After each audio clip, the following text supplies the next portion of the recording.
My name is Daryl Prince. I'm going to tell you the truth, and I've been putting off this conversation for a long time because I don't know. I like to be quiet about things, but I want to bring truth and justice to America. I would like to see us tackle our biggest problems and get America back to build, baby, build.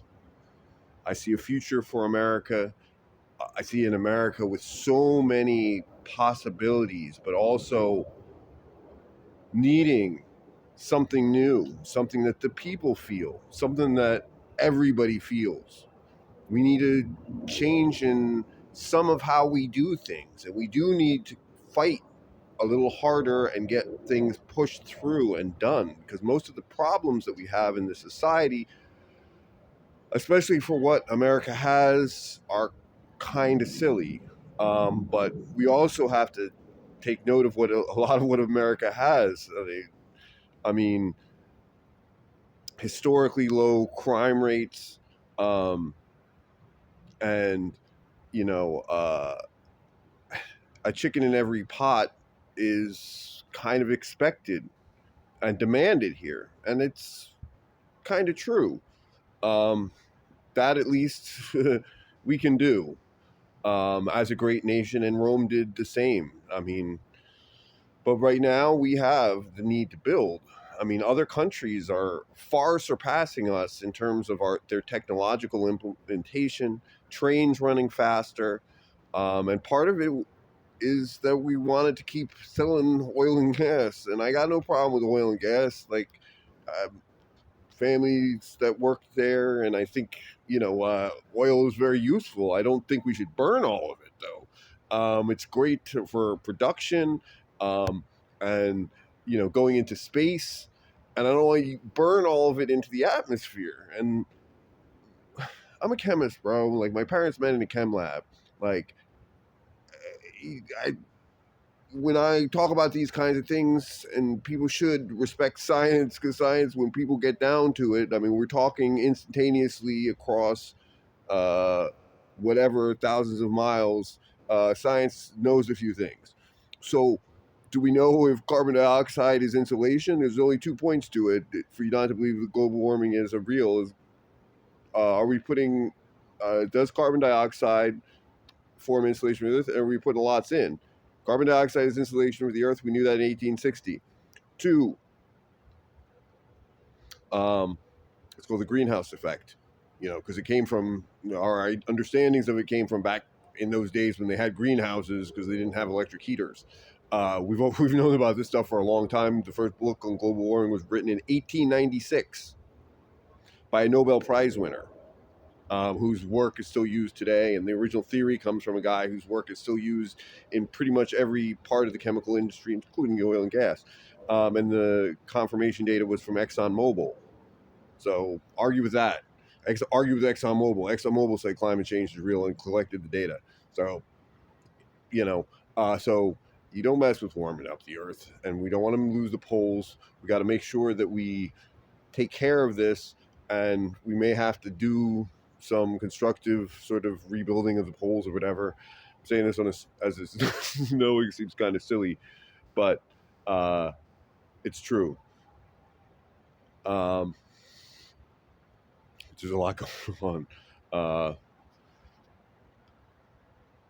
President Carter just passed, and he was a great man, and he's one of the reasons why this, you know, political divide and discourse and tribes of Americans, like the people who farm and work and in building stuff, and against people who work in information technology and sciences and stuff, about basic facts. There are basic facts, and we have to get down to them, and we have to get down to the law as well. There's basic rules. There's the Constitution, and part of the problem is neither Republican nor Democrat really understands the Constitution in this country, or most people in this country don't, because they would demand something different if they really did, and we need to make that. It's citizens doing this. So all of these things that aren't being taken care of are part of a citizen's responsibility, because in the United States of America, the citizens are the government. They're a smaller part of the government, but they have many, many, many ways of doing things. And when things are way out of whack, as they are indeed, even though some people are trying to do the best they can, and other people are just, the system's been too short-sighted for too long.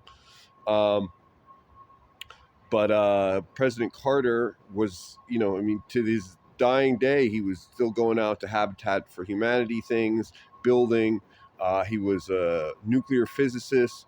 I mean, he was a working man. He was in the Navy. Like, for the Republican Party and to be dissing that guy and consider it was just politics, and saying that he was the worst ever and terrible and just always tearing down every person because they're a Democrat, regardless of their ideas, is a unchristian as unchristian a thing as I can possibly imagine, as unpatriotic, as un-American a thing as there can be.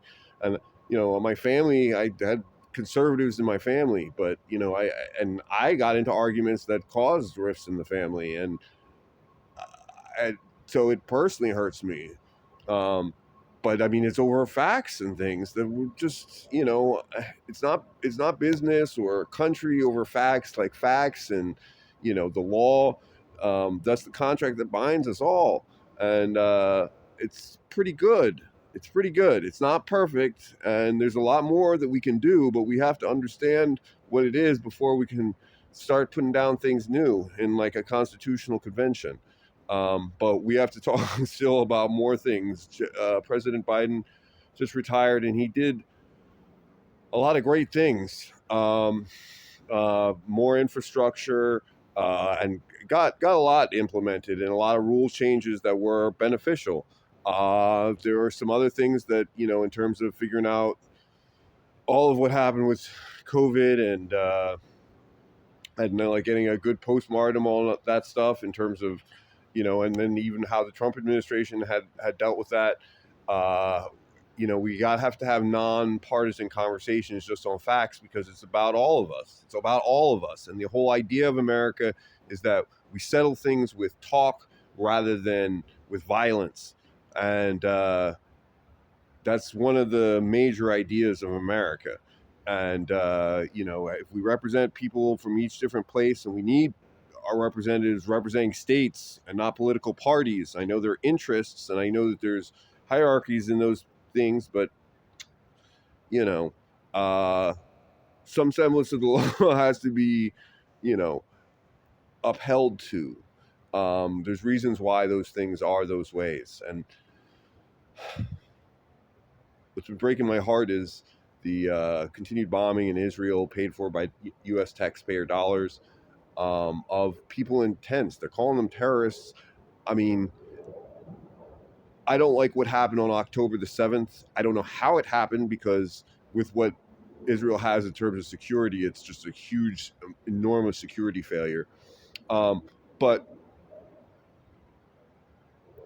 the violence that's there is because there's 10 million people in Israel, 5 million people who are in Gaza, and there's 5 million people who can't vote, and there's 5 million people who can vote, and the 5 million people who can vote just got there. Most of them, like more than half of them, and the other half have lived there for hundreds or perhaps thousands of years. If we went back, the other 5 million who can't vote, they have none of the rights of, and some of them in Gaza are surrounded completely by a fence, a wall.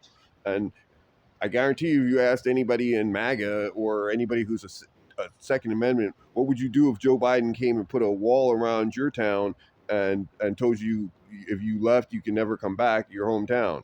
I can tell you what they'd do. Then they'd be called probably Hamas.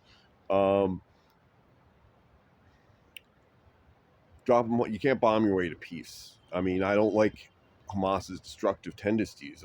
It's just, but I don't know how. But living in a place where you have no control, you can't do business, and if you leave, they will never let you come back. It's not freedom, and that's not peace. That's just ongoing, prisoners of war or whatever. and America and Americans should have no part of that, and the Jewish people should have no part of that. I mean, Einstein said of the previous party that they changed their name. The guy came over, but of Likud and those guys who presently run Israel, that they were terrorists and that the undoing of the Jewish people would come from them. That's Albert Einstein. That's not me. And Isaac Asimov, another great Jew, he's like, I've never gone abroad, and I don't travel much. But if I did, I wouldn't go to Israel because the Muslims will not forgive and not forget, and I don't think it's right to go over there and take, this stuff from the people who are living there. I mean, find a way to live in peace, honor thy neighbor. That's what Judaism is supposed to be about, and it's the commandment of God in that religion. So and getting everybody involved in war, and it's not good, man. And everybody has to be in the military. Like, what? Find a good way to live where the place where you are. I mean, do you have to have a relentless push to go? I don't understand how that helps, the issues at home. And I don't know how your neighbors are going to love you if you keep, trying to take them over. Um, so, I mean, and the fact of the matter is that the government there wouldn't win a re-election right now, and they're putting off it. They've been putting off the hostages because they were going to lose political power.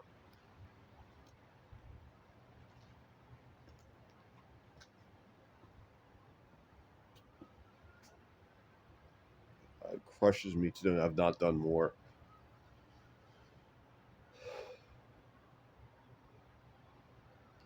But yeah, there's no need to use to any more bombing campaigns. You need to have a political solution, and you need to figure out what to do with those folks because they don't have food, and they have to have some place to stay. Like, they blew up most. I don't know. Like, there's some buildings still standing, but I don't know that they're operable for what we come to expect for people's to live, running water and toilets and things like that. Um, and they broke it. I mean, it's inside their own country. Like, I mean, they drew Gaza into their country, so they blew up buildings in their own country, I guess, to rebuild them. But where does that money come from? America? What's going on?